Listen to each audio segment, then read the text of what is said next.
Do you ever walk into a room and feel utterly invisible? Like there's an invisible wall between you and everyone else, leaving you stranded in a silent, isolating bubble? That ache, that profound sense of disconnect, isn't just awkwardness, it's a deep-seated longing for belonging that's being stifled by something within you.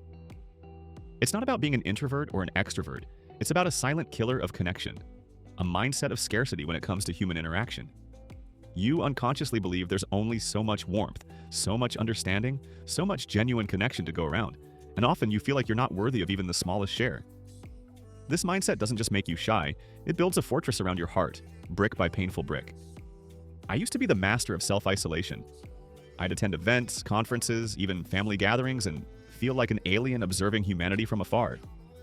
My heart would pound, my palms would sweat, and my mind would race with every conceivable worst-case scenario. They'll think I'm boring. I'll say something stupid. They won't like me. It wasn't just a fear of rejection. It was a deep conviction that I would be rejected, that I was inherently uninteresting. I'd cling to the walls, eyes scanning for an escape route, my smile a rigid mask. I desperately wanted to connect, but my internal world was a chaotic mess of self-doubt and preemptive judgment. That internal noise was so loud it drowned out every opportunity for genuine human contact. This isn't just social anxiety. It's a profound miscalibration of how you see yourself in relation to others. It's a belief system that actively repels the very connections you crave. Let's break down the hidden mental traps that are sabotaging your ability to form instant, meaningful connections and reveal how shifting your mindset can unlock a world of genuine human warmth. The first mental trap is the assumption of judgment.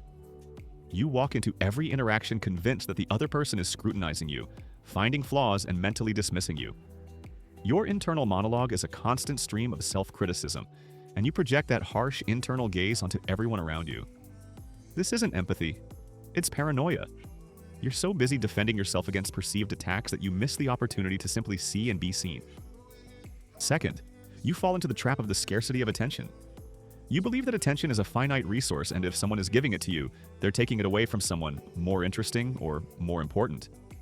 This makes you feel like an imposter in conversations, constantly feeling you need to earn your spot or that you're somehow inconveniencing the other person. This isn't humility. It's a self-deprecating narrative that shrinks your presence and makes you energetically retract, even when someone is genuinely reaching out. The third trap is the performance imperative. You believe every interaction is an audition. You feel the pressure to be witty, charming, insightful, or entertaining. You're not being authentic. You're playing a role, trying desperately to impress. This isn't just exhausting, it's a barrier to genuine connection. People don't connect with perfect performances. They connect with authentic imperfection, with vulnerability, with shared humanity. When you're performing, you're not present. You're perpetually in your head, scripting your next line. Fourth, you get caught in the echo chamber of self-focus. While you might think you're listening, your primary focus is on how you're coming across, what you'll say next, or whether you're being perceived positively. You're not truly listening to understand. You're listening to respond, to defend, or to impress. This self-absorption, subtle as it may be, prevents you from truly hearing the other person, from finding common ground, and from creating a space where genuine exchange can occur. And finally, the most insidious trap, the belief in inherent unworthiness. Deep down, you believe you are fundamentally uninteresting, unlovable, or not good enough to warrant genuine connection. This isn't a fleeting thought. It's a core conviction that acts as a powerful energetic repellent. It makes you subtly push people away, even as you long for them to come closer.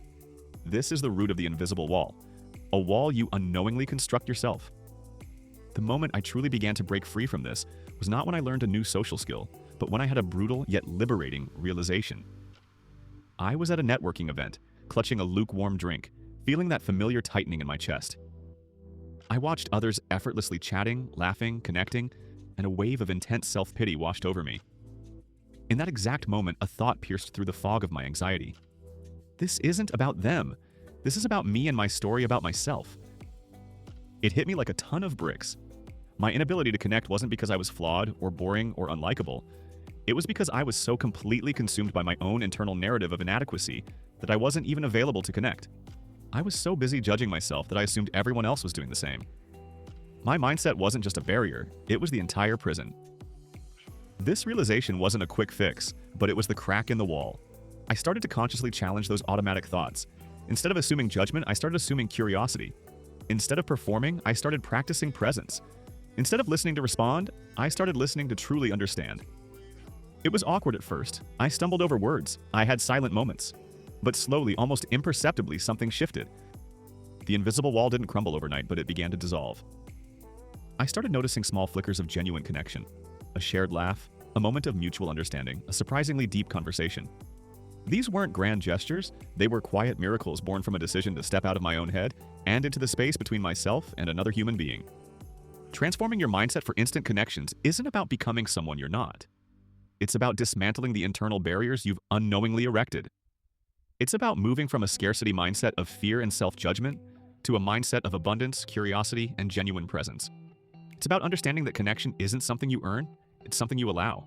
The real question isn't whether others will connect with you, but whether you're finally willing to connect with yourself and then with the world.